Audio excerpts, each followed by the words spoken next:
बेबाक मुनसिफ देखेंगे आप। मैं हूं आपके साथ आपका मेजबान रहीम अहमद खान। बिहार की राजनीति दरअसल उरूज पर है और उरूज पर इस वजह से क्योंकि लगातार जिस तरीके से दोनों गठबंधन में खींचतान का ये माहौल बना हुआ है और नामांकन की आखिरी तारीख में महज 48 घंटे का वक्त बचा है। 48 घंटे के बाद नामांकन दाखिल होने के बाद की वो जो तारीख है आखिरी जो इलेक्शन कमीशन ने दी है वो दरअसल मुकम्मल हो जाएगी और उसके बाद आप नामांकन दाखिल नहीं कर पाएंगे। और 48 घंटे पहले दोनों गठबंधन का क्या हाल है उसका जरा सा हम जायजा दरअसल यहाँ पर ले लेते हैं। बात एनडीए की करें तो बीजेपी ने बेशतर सीटों पर अपने नामों का ऐलान कर दिया है। 71 और 12 दो लिस्टें जारी कर दी है। जेडीयू ने भी आज 57 उम्मीदवारों की फहरिस्त जारी कर दी है और जीतन राम मांझी ने भी 6 उम्मीदवार अपने मैदान में उतार दिए। उधर एलजेपी ने भी अपने उम्मीदवारों को हतमी शक्ल दे दी है। लेकिन मसला दरअसल एनडीए में यह है कि बहुत सारी सीटें ऐसी है, मखदूमपुर, अतरी, जहां पर एनडीए के 2-2, 3-3 उम्मीदवार दरअसल चुनाव लड़ना चाहते हैं। 2-2, 3-3 उम्मीदवार चुनावी मैदान में जाना चाहते हैं और अपने आप को आजमाना चाहते हैं। और दरअसल सीट शेयरिंग का जो फॉर्मूला तय हुआ है वो अभी तक फाइनल नहीं है, क्योंकि नाराज नीतीश कुमार भी हैं। दबाव वो संजय झा और ललन सिंह पर बना रहे हैं। बातचीत का सिलसिला जारी है। आज भी जिस तरह से बातचीत का दौर चला एनडीए में वो बेहतर घात को दर्शा रहा है, बिल्कुल आमतौर पर जाहिर कर रहा है।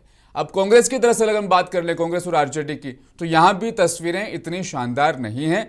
कांग्रेस और आरजेडी की 2 दिन पहले जब तेजस्वी यादव दिल्ली पहुंचे थे, मुलाकात वो नहीं हुई थी। उसके बाद से लगभग बातचीत का जो सिलसिला था वो भी अपने आप में खत्म हो गया था। सही तरीके से वो बातचीत भी आगे नहीं बढ़ पा रही थी।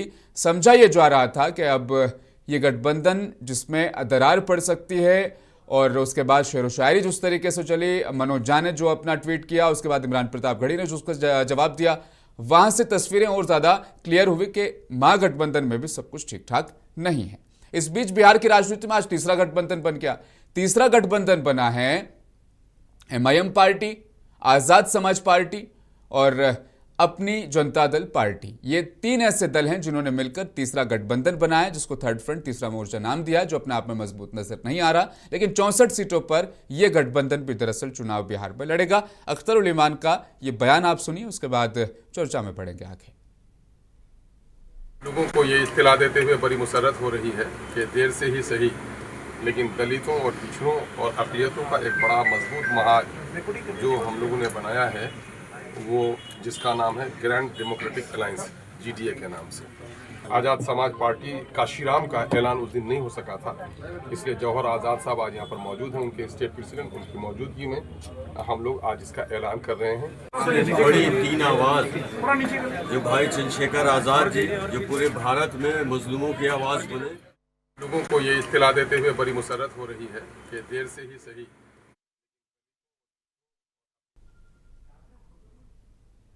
अब दरअसल एनडीए की जो बात यहां पर कर रहे हैं हम, वहां पर भी कुछ तस्वीरें ज़्यादा अच्छी नहीं है। जिस तरीके से आज जेडीयू दफ्तर के बाहर जेडीयू के कार्यकर्ताओं ने धरना दिया, वो किसी से छिपा नहीं है, वो तस्वीरें हमने देखी है। और जनता दल यूनाइटेड के जो कार्यकर्ता हैं दरअसल वो भी भड़के हुए नजर आ रहे हैं। वो भड़के हुए हैं संजय झा पर, ललन सिंह पर, और आरोप ये लगा रहे हैं कि ये 2 लोग मिलकर जेडीयू को खत्म करना चाहते हैं। पटना में आज हमारे नुमाइंदे नदीम ने आरजेडी के उन कार्यकर्ताओं से बातचीत की, माफ कीजिएगा, जनता दल यूनाइटेड के उन कार्यकर्ताओं से बातचीत की जो वाकई में भड़के हैं। और क्या उनकी शिकायतें वो जरा सा आप सुनिए, उसके बाद तस्वीर और ज्यादा आप समझ पाएंगे। नीतीश कुमार जी के इसलिए खड़े हैं क्योंकि हम वैशाली से आए हैं और नीतीश कुमार जी का पार्टी जदयू, जिस जदयू पार्टी के हमारे बाप दादाओं ने खून और पसीना से सींचा है, आज उस जदयू पार्टी में कोई कुर्मी अति पिछड़ा को अपेक्षित किया जा रहा है। आज जदयू को कुछ लोग मिलकर के बर्बाद कर चुके हैं। ये प्री प्लानिंग है और 1000 नहीं 5000 के स्टैंप पर आइए, मैं लिख के देता हूँ। नीतीश कुमार जी को मुख्यमंत्री चुनाव के बाद नहीं बनने देगा, ये मैं लिख लीजिए, एकदम नहीं बनने देगा। नाराजगी किन चीजों को लेकर? देखिए, नाराजगी सीटों के बंटवारों के लेकर है। जो सीट चिराग को मिला है वो सीट जदयू को मिलना चाहिए। क्यों? क्योंकि 12 ऐसे विधानसभा है जहां पिछले बार मात्र जदयू 4 से 5 वोट से हारी है।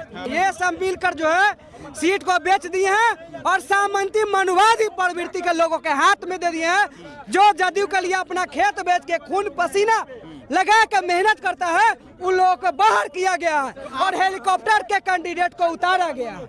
आपको क्या लगता है ये चीज नीतीश कुमार नहीं समझ पा रहे हैं? ये नीतीश जी समझ नहीं, नीतीश जी कर ही नहीं रहे हैं। नीतीश जी ये चीज कर ही नहीं रहे हैं। पूरे बिहार का जो जनता नाराज है उसको सिर्फ शांत करने के लिए किया गया है कि नीतीश जी नाराज है, मीडिया में झूठ में चलाया गया है, लेकिन सच्चाई कुछ और है। नीतीश अब दरअसल जो आरोप पप्पू यादव पूर्णिया के जो निर्दलीय सांसद है वो लगा रहे थे संजय झा पर, अब यही आरोप जेडीयू के कार्यकर्ता भी लगा रहे हैं अपने ही पार्टी के आला हाईकमान पर। वो ये दरअसल उनका कहना ही है कि बीजेपी के कंट्रोल में है अब पूरा मामला जेडीयू का, और शायद नीतीश कुमार भी फंस गए हैं। लेकिन नीतीश कुमार तो टाइगर है, वो कमबैक करना दरअसल जानते हैं। उनके मन में तमाम चीजें किस तरीके से दौड़ रही है, चल रही है, वो दरअसल कल से पता लगना शुरू होगा, क्योंकि कल से नीतीश कुमार मीडिया के सामने भी आएंगे और चुनाव प्रचार मुहिम में मुखर होकर सामने आकर कमान संभालेंगे। ये तस्वीर है एनडीए की। लेकिन अब ये महागठबंधन में दरअसल क्या चल रहा है?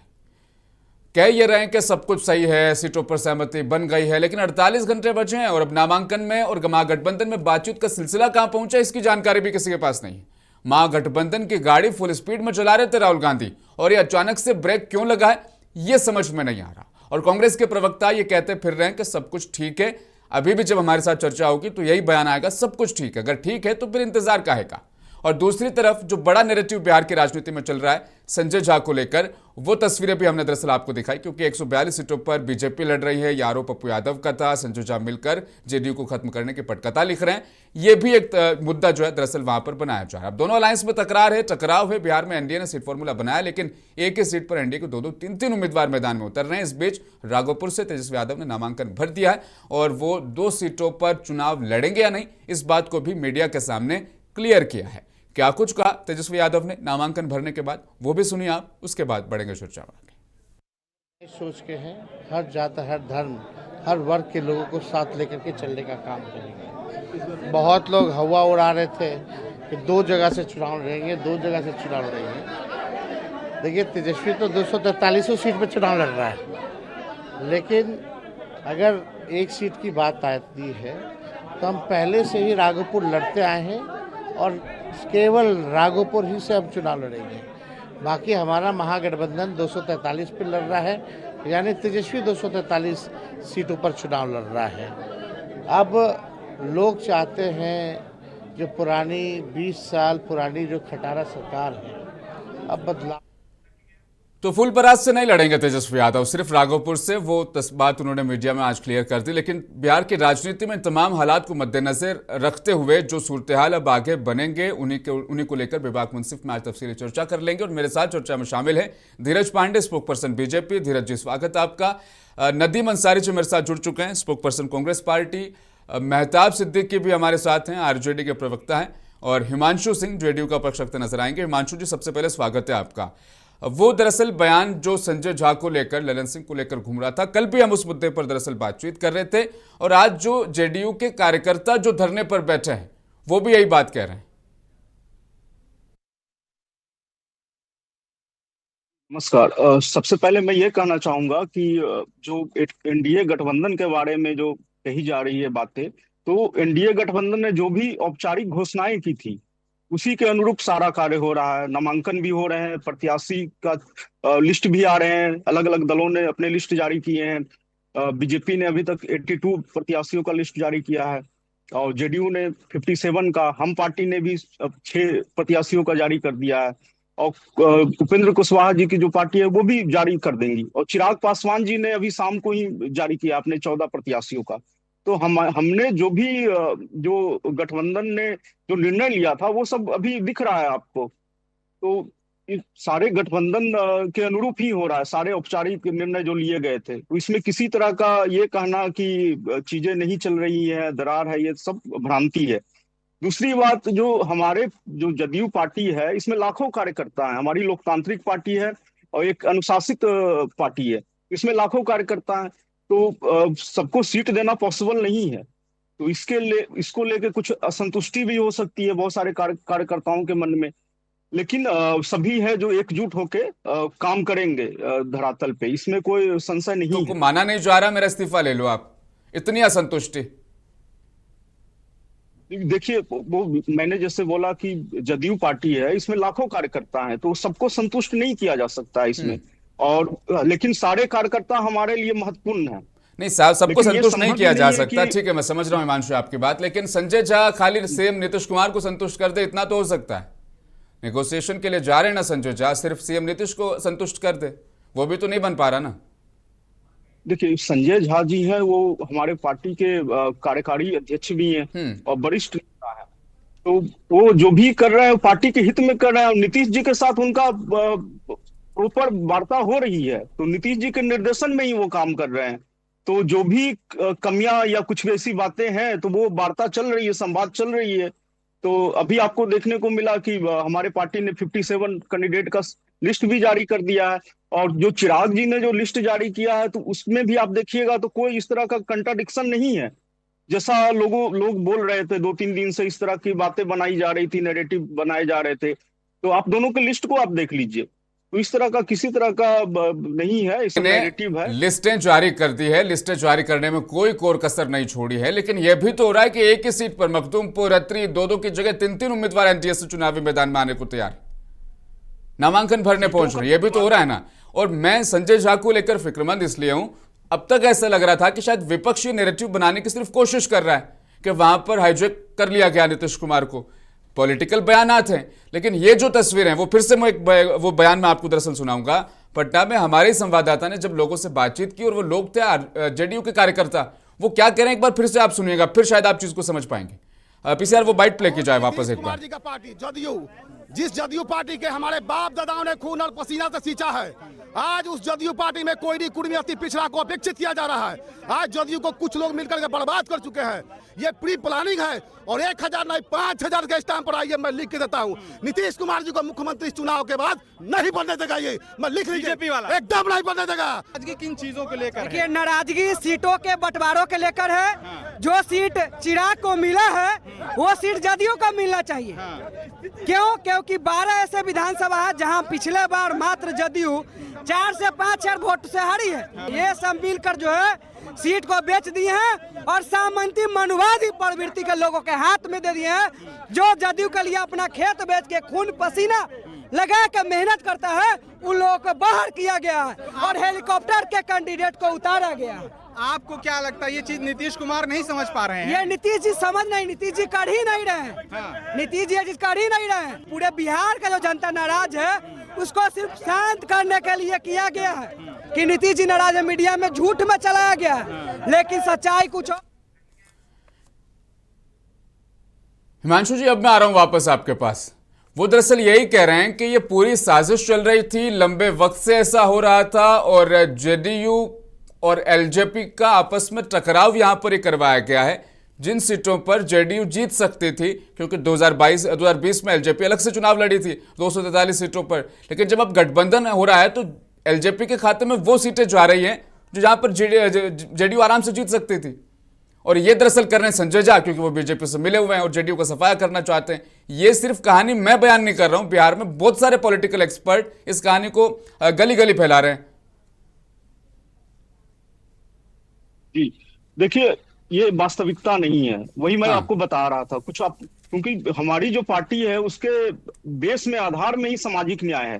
तो हमने अभी टिकट का जो बंटवारा भी हुआ है, जो प्रत्याशियों की जो नाम लिस्ट जारी हुए हैं, उसमें करीब आप पिछड़े समाज से देखिएगा, लव कुश समाज जिनकी बात अभी कर रही है, तो आपको उसमें से 23 प्रत्याशी हैं, दलित समाज से 12 प्रत्याशी हैं, अति पिछड़ा समाज से 9 प्रत्याशी हैं। तो हमारी जो पार्टी है पूरी तरह सामाजिक न्याय को सबसे आधार मान के ही चलती है, आगे जो भी निर्णय लेती है।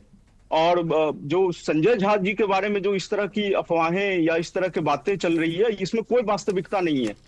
संजय झा जी हैं जो पार्टी के हित में ही सारे कार्य कर रहे हैं, और वो इस तरह का नैरेटिव गणना, चिराग जी का आप लिस्ट देखिएगा और हमने जो जारी किया था लिस्ट, उसमें आपको किसी तरह का कंट्राडिक्शन नहीं आपको दिखेगा। और इस तरह की जो घोषणाएं, किसी तरह की औपचारिक घोषणा नहीं की गई थी कि किस क्षेत्र से किस उम्मीदवार को दिया जाएगा या किस पार्टी को दिया गया, ये सब सिर्फ अफवाहें थी। तो जब तक ये औपचारिक घोषणाएं नहीं इसके संदर्भ में आप होगी, तब तक आप कैसे सिर्फ अफवाहों के आधार पे या विपक्षी पार्टी की जो नैरेटिव है उनके प्रोपेगेंडा है, उनके आधार पे आप ये सब बातें कीजिएगा, तो आगे आपको और भी क्लियरिटी कल तक मिल जाएगी। जब पूरी तरह जब सीटों के संदर्भ में बंटवारे हो जाएंगे, उससे आपको समझ में आ जाएगा कि इसमें किसी प्रकार की वास्तविकता नहीं है। अब आप कह रहे हैं वास्तविकता नहीं है, और पप्पू यादव का वो बयान, उसके बाद में जो पूरा नैरेटिव बना है, इसको लेकर धीरज जी का क्या कहना है वो दरअसल मैं समझने की कोशिश करूंगा। धीरज पांडे जी, अब मैं आपके पास आ रहा हूं। वो जो आरोप हमेशा लगता है कि बीजेपी के साथ जो भी जाएगा बीजेपी उसे निकल जाएगी, बीजेपी धोखेबाज पार्टी है, अब जो नैरेटिव विपक्ष बना रहा था अब जेडीयू के कार्यकर्ता भी समझने लग गए हैं। जी, सबसे पहले आपको, आपके सभी दर्शकों और हमारे सभी मीडिया पैनलिस्ट बंधुओं को नमस्कार। और आपका जो सवाल था, सबसे पहले मैं आपको बताना चाहूंगा कि जो हमारा गठबंधन है सिर्फ 5 दलों का नहीं, 5 दिलों का भी गठबंधन है। हमारा और जनता दल यूनाइटेड का जो गठबंधन है ये लगभग 3 दशक से ज्यादा पुराना है, और इसमें जो भी निर्णय होता है हमारे शिखर पे, सर्वोच्च पे बैठे जो भी हमारे नेतागण हैं, हमारे अधिकारीगण हैं, वो बैठ के आपसी सहमति के साथ इन सभी फैसले लिए जाते हैं। आपने देखा होगा कि भारतीय जनता पार्टी ने, जनता दल यूनाइटेड ने, लोजपा ने, हमने और आरएलएसपी ने लगभग अपनी सीटों पे अपने प्रत्याशियों के नामों की आधिकारिक घोषणा भी कर दी है। तो ये सब इंगित करता है कि हम कितने एकत्रित होकर और एकजुट होकर चुनाव लड़ रहे हैं। पहली बात यह है। आप देखिएगा कि लगभग 75% सीटों पे हमने अपने प्रत्याशियों की आधिकारिक घोषणा कर दी है। अब दूसरी बात है कि हम सभी जानते हैं कि बिहार में विधानसभा चुनाव जो है ये 2 फेज में होने हैं। पहले फेज का जो नॉमिनेशन है 17 तक लास्ट है, और दूसरे फेज का आगे है। स्वाभाविक सी बात है कि सभी पार्टियां जो हमारे साथ हैं, हमारे गठबंधन के जो सभी दल हैं, उन्होंने अपने पहले फेज के लगभग उम्मीदवारों की घोषणा कर दी है, और ये उनकी अपनी चॉइस है कि वो किस सीट पे कौन से प्रत्याशी उतारना चाहें। वो उसकी चयन करते हैं, उसका पूरा अपडेट लेते हैं, फिर वो आधिकारिक रूप से इसकी घोषणा करते हैं। ये एक प्रक्रिया है, ये सभी दलों में होता है। ठीक है। हाँ, आगे बढ़ते हैं धीरज जी। करूं। और दूसरी बात, आप जो कह रहे हैं विपक्षी गठबंधन ने तो अभी तक इतना भी नहीं किया नहीं, किसी तरीके। ठीक है धीरज जी, हमारे साथ जुड़े हुए हैं अंसारी जी, नदीम अंसारी जी, मैं उनसे ले लूंगा उनके हिस्से का जवाब। अब दरअसल आपके पास कि ये इल्जाम बीजेपी पर लग क्यों रहा है कि आप जेडीयू को खत्म करने पर तुले हुए, और यही वजह है कि सीएम नीतीश अपने आवाज से बाहर तक नहीं निकल पा रहे। शुभ नाम क्या है महोदय जी? आपका शुभ नाम? रहीम। अच्छा, मैं ये आपको बताना चाहूंगा सबसे पहले कि ये बात स्पष्ट है कि बिहार की 243 सीटों पे एनडीए चुनाव, जिस एनडीए से बिहार में मुख्यमंत्री हमारे आदरणीय यशस्वी मुख्यमंत्री, बिहार के विकास के जो पुरुष हैं, विकास पुरुष, बिहार के विकास के जो सूत्रधार हैं आदरणीय नीतीश कुमार जी हैं, और उसी एनडीए से देश में, देश के गौरव, देश के यश, देश की प्रगति के यशस्वी प्रधानमंत्री आदरणीय नरेंद्र मोदी जी हैं।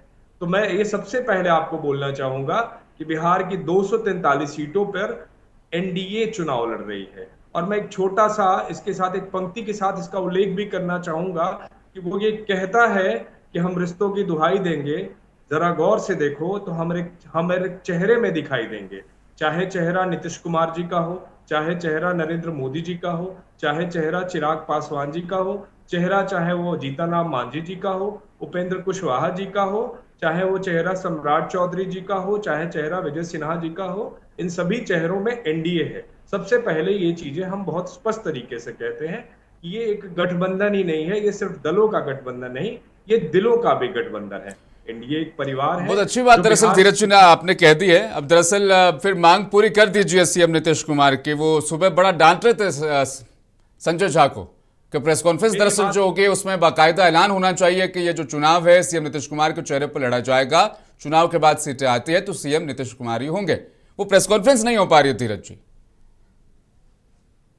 देखिए, ये अब इसमें प्रेस कॉन्फ्रेंस वाली जब मैंने इतनी बड़ी बात कही कि हर एक चेहरे में दिखाई देंगे, एनडीए से लगातार जब से बिहार है तब से हमारे मुख्यमंत्री नीतीश कुमार जी हैं। नहीं तो प्रेस कॉन्फ्रेंस में कह देते तो ज्यादा अच्छा नहीं होता धीरज जी। चुनाव तो देखो महाराष्ट्र का भी लड़ा गया था, तब भी कहा गया था कि चुनाव है जो एकनाथ शिंदे जी के क़यादत में लड़ा जा रहा है, उनके चेहरे पर लड़ा जा रहा है। लेकिन चुनाव के बाद एकनाथ शिंदे जी ने 3 दिन तक फोन नहीं उठाया, अपने गांव चले गए, वो गायब हो गए बिल्कुल। तो वो नौबत ना आए इसीलिए नीतीश जी पर अपनी फील्डिंग लगा रहे हैं। अनाउंस करने में दिक्कत क्या है?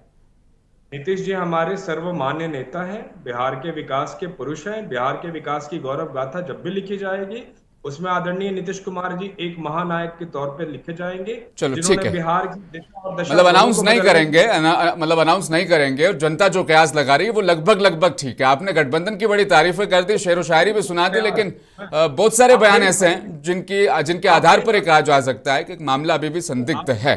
नदीम अंसारी जी, अब आपके पास एनडीए बाजी मार गया है, इसमें कोई शक नहीं।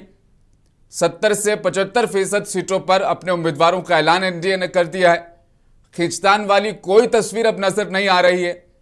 मांझी जी, चिराग, कुशवाहा सब माने हुए हैं। सीएम नीतीश कुमार की नाराजगी भी दूर हो जाएगी। ये कहां चले गए महागठबंधन? वो फुल स्पीड में गाड़ी चला रहे थे, राहुल गांधी अचानक से ब्रेक लगा और खुद गाड़ी से उतर गए, ऐसा लग रहा है। महागठबंधन के लोग, हाँ, आवाज मिल रही है? मिल रही है, आवाज मिल रही है। और आप तो जरा लाइट ऑन कर ले तो हम आपके दीदार भी कर लें। नहीं है एक्चुअली, थोड़ा सा हम लोग बारिश में से लाइट की थोड़ा सा प्रॉब्लम तो रहेगी ही।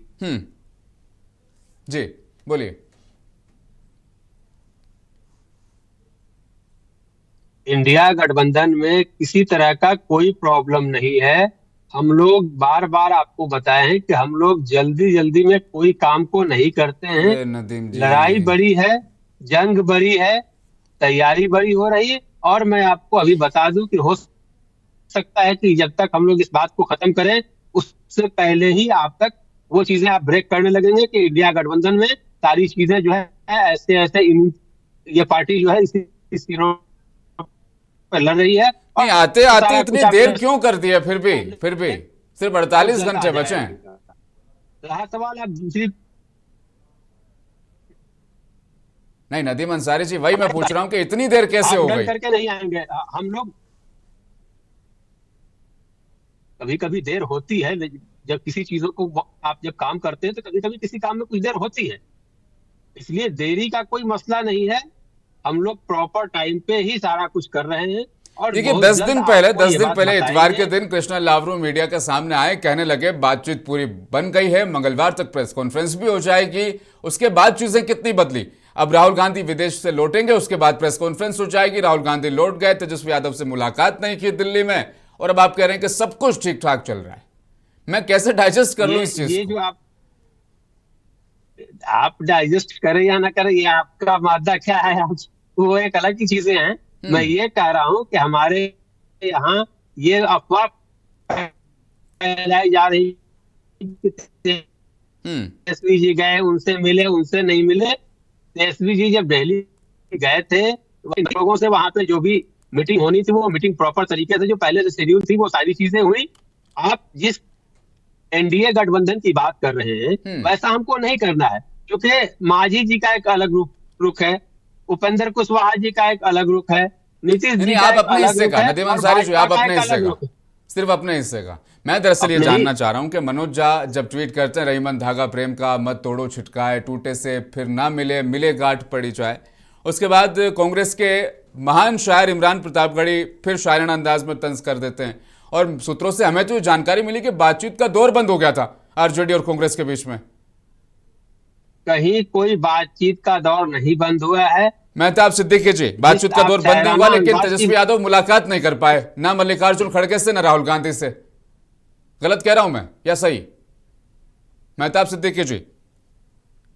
नहीं जी, आप जो कह रहे हैं मुलाकात नहीं हो पाई, लेकिन यहाँ हमारे अलायंस में किसी तरह की कोई कमी नहीं है जो आप कह रहे हैं। और जहां तक हम लोगों का इंडिया अलायंस है, बड़ी मजबूती के साथ बिहार में चुनाव लड़ रहे हैं और हम लोग सरकार बनाने के पक्ष में और बड़ी कोशिशें हो रही है। एनडीए का मामला इंडिया का नहीं है। शायद आवाज मेरी आ रही है प्रॉपर आपको? मैं सुन पा रहा हूं मेहताब जी, मैं सुन पा रहा हूं, लेकिन आप जो है ना वो रटा रटाया एक आंसर बोल रहे हैं कि सब कुछ ठीक ठाक है। सब कुछ ठीक ठाक है तो मनोज झा को लिखने की जरूरत नहीं पड़ती। मनोज झा को ये लिखने की जरूरत नहीं पड़ती कि रिश्ते टूट जाएंगे, गांठ पड़ जाएगी, मिलने के बाद भी वो मजा नहीं आएगा। फिर उसके बाद जो शायर, जिस महान शायर का जिक्र मैं यहाँ पे कर रहा हूँ, इमरान प्रतापगढ़ी, वो लिखते हैं पानी आंख में भरकर लाया जा सकता है, अब भी जलता शहर बचाया जा सकता है। यानी जो आपका गठबंधन जल रहा था, बातचीत का दौर बंद हो गया था, उसको बचा सकते हैं अब भी। ठीक है, यानी ठीक है, वो आप अपनी इंटरप्रिटेशन कर सकते हैं, कॉन्टेक्स्ट कर सकते हैं, वो आप इजहार राय की आजादी है। लेकिन जहां तक हम लोग पार्टी से जुड़े हैं और हमारा जो महागठबंधन है बहुत मजबूती के साथ इंटेक्ट है, मजबूत है, शीशा पिलाई हुई दीवार की तरह है, कहीं से कोई कमी नहीं है और मजबूती के साथ हम लोग मिलकर सरकार बिहार में बनाएंगे। इतना मजबूत मेहताब जी कि सिंबल बांट कर वापस मांगने पड़ गए। इतना मजबूत है कि सिंबल बांटें फिर आप वापस जो है आप ले आइए, अभी बातचीत का जो मसला है वो सुलझाना, इतना मजबूत है। ये समझ नहीं आया थोड़ा सा। मेहताब सिद्दीकी जी की आवाज थोड़ी सी रुकी है, नदीम साहब से ले लेते हैं इस पर जवाब। नदीम साहब, गलत तो नहीं कह रहा मैं, सिंबल बटे थे और वापस भी मंगवाए गए थे। नदीम अंसारी जी आवाज नहीं आ रही, अनम्यूट कीजिए। हाँ अब आ रही, आवाज मिल रही? हाँ सुन पा रहा हूं। हमारे यहाँ कोई भी सिंबल वापसी का कोई मसला नहीं है।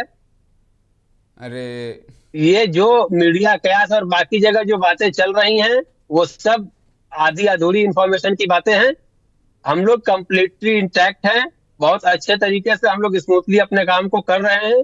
और जो लोग मेरे ऊपर इल्जाम लगा रहे हैं वो लोग जल्दी जल्दी में जिन चीजों को किए हैं, आप देखिए ना कि बोधगया, मखदूमपुर, यहाँ पे जीतन मांझी जी कह रहे कि मैं अपना भी उम्मीदवार उतारूंगा। अब एनडीए के लोग जाकर के किसके लिए वोट मांगेंगे? मांझी जी के लोग के लिए, चिराग जी के लोग के लिए। उपेंद्र कुशवाहा जी की बात अगर कीजिए तो मोरवा की सीट हो या और कोई सीट हो, वो सारे सीटों पे उनका भी एक अलग है। तो हम लोग हाफ डन करके नहीं आते हैं, हम लोग सारी चीजें बिल्कुल प्रॉपर तरीके से कंफर्म करके तब आपके बीच आएंगे। हर बार हम लोग अपना स्टैंड नहीं बदलते हैं। आज से 3 दिन पहले में जब इन लोगों ने जिस दिन इंडिया गठबंधन का ये लोगों ने सीट शेयरिंग की बात की थी विदाउट प्रेस कॉन्फ्रेंस पे, उस दिन भी मैंने कहा था कि ये आखिरी नहीं है। मैं एक चैनल पे था और मैं उस दिन बताया था और ये वादे और गारंटी के साथ कहा था कि वक्त आने दीजिए, 29 सीटों पर चिराग पासवान लड़ रहे हैं, 101 आने दीजिए। इंडिया गठबंधन के सीटों में ज्यादा बढ़ सकती है, 104 105 भी हो सकती है। मुझे अब तक नहीं पता कि आरजेडी और कांग्रेस कितने कितने सीटों पर लड़ रही है, मुझे नहीं, पूरे बिहार को ही नहीं पता। जब वो एक हफ्ता आगे चल रहे हैं आपसे प्लानिंग में चलेगा, जो पता चलेगा वही रहेगा, उसमें कोई फेरबदल नहीं होगा कभी भी।